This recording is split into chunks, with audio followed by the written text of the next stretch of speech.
Hello everyone!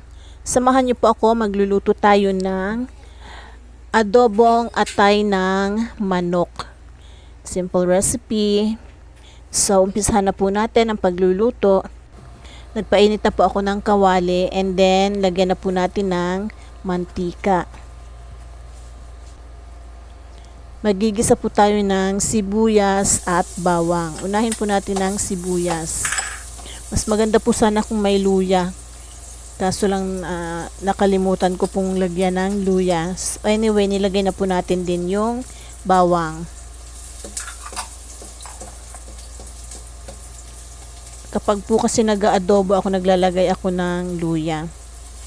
And then, isunod na po natin yung atay ng manok. Ayan, gisa lang po natin ng maigi. And maglagay po tayo ng peppercorn, ground black pepper,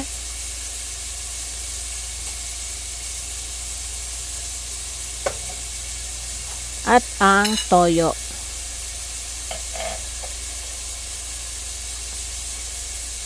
And then dried bay leaves or yung laurel. And then sunod na po natin ang toyo. And then, haluin po natin ang maigi para po mag-combine lahat ng ingredients.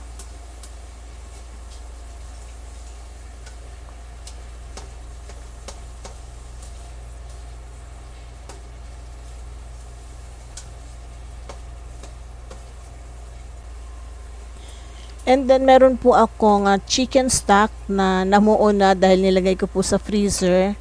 Yun po ang gagawin nating sabaw sa ating adobong atay ng manok.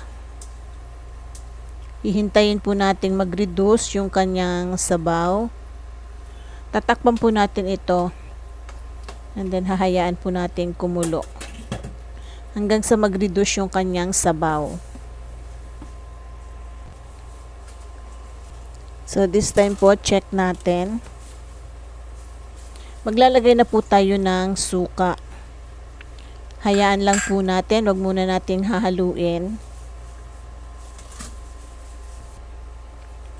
And then, maglagay naman po tayo ng sugar. Dapat brown sugar po yan, kaya lang ang tawag nito, light lang. Light brown sugar. Haluin po natin para hanggang sa matunaw yung asukal. And ready to serve na po ito mga ka-grandma. Luto na po ito. Hintay lang po tayo ng konting minuto pa.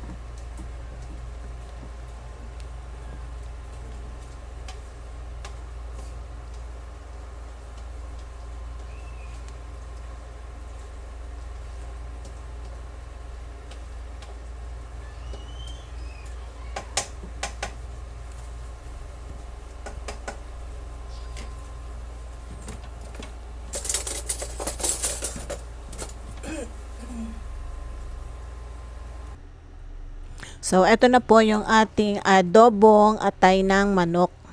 Sana po nagustuhan nyo ang video na to at kung nagustuhan nyo po, huwag kalimutang mag-like, share, comment, and subscribe. See you again on my next video.